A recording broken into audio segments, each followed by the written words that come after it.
j'ai dit que je reviendrai plus sur la saga.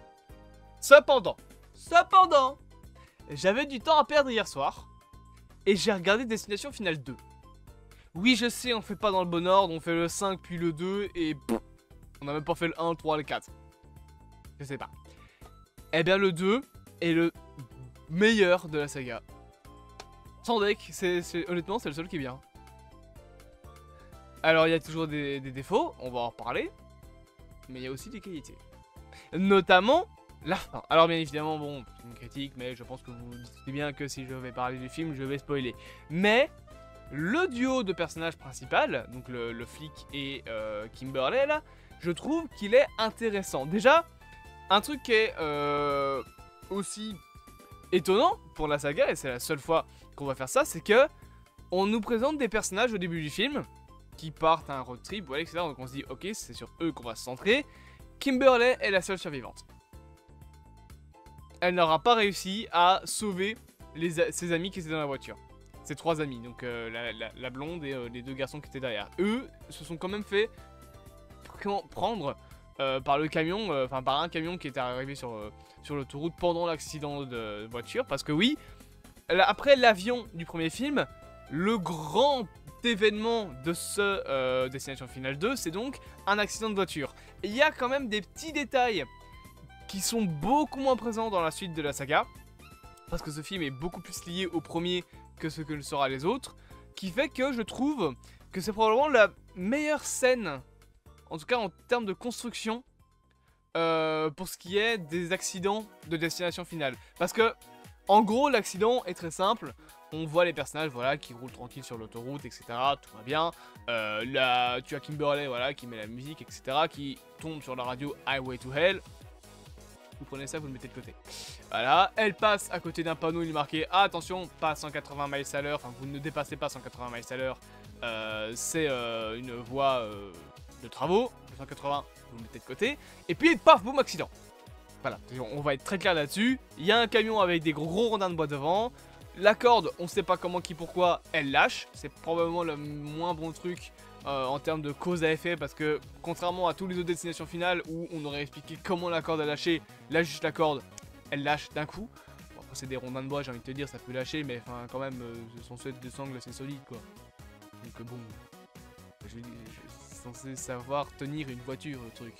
Donc 4 pauvres rondins de bois, peu dommage quoi. Mais bref, les rondins de bois tombent et paf boum accident, tu as le flic qui se prend un rondin dans la gueule comme si c'était le personnage de Twister dans le film là, quand il se prend la barrière dans la tronche. Kimberly meurt, tout le monde meurt.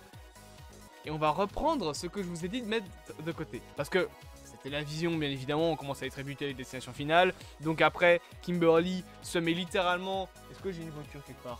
Voilà, hop, j'ai une voiture. Est-ce que j'ai une autoroute quelque part? Non, j'ai pas l'autoroute.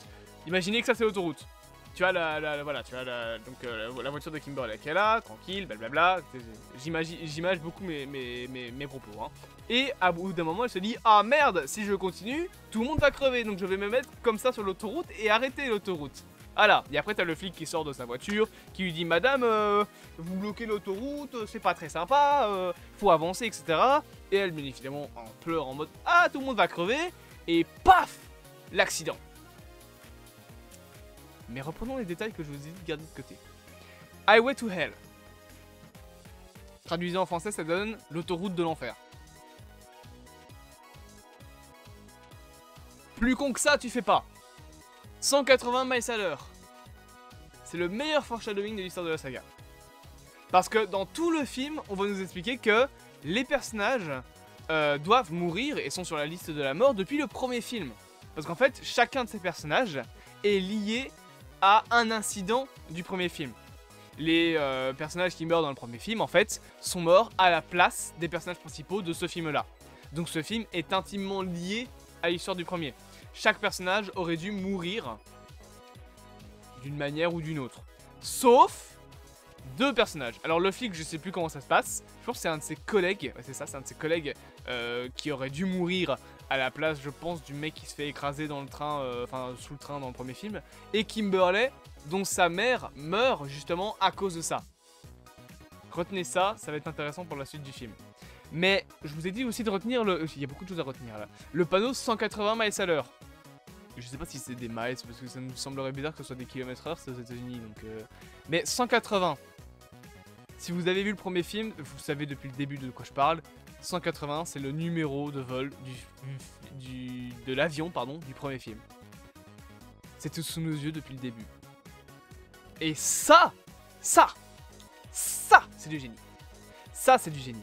Parce que tout le film est construit sur le fait que les personnages sont liés, chacun, toutes les personnes qui vont mourir dans le film, en fait, auraient dû mourir chacune d'une manière où les personnages du premier film sont mortes.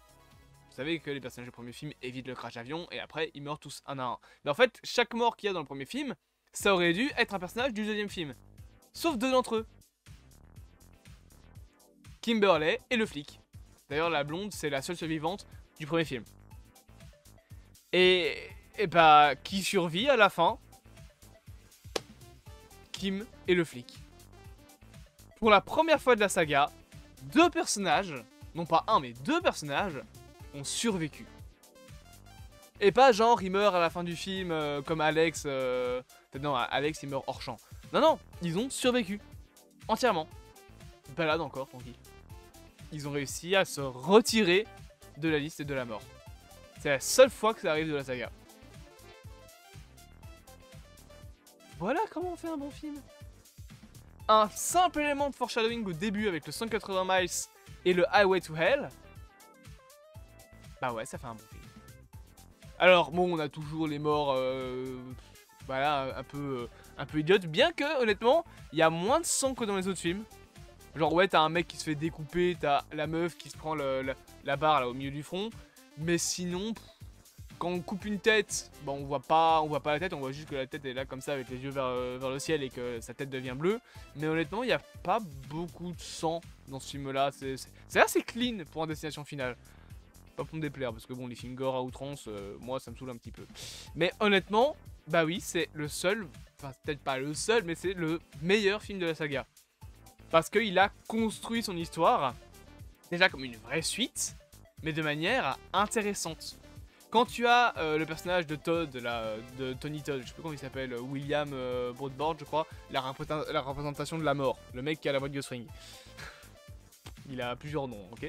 Ce mec-là, quand dans le film il t'explique le scénario, parce que concrètement dans tous les films de la saga il est là pour t'expliquer le scénario, quand il t'explique le scénario qui te dit toute l'histoire, et que tu comprends que les personnages sont vivants à cause des morts du premier film, ça c'est intéressant, parce que ça fait un vrai retournement de situation.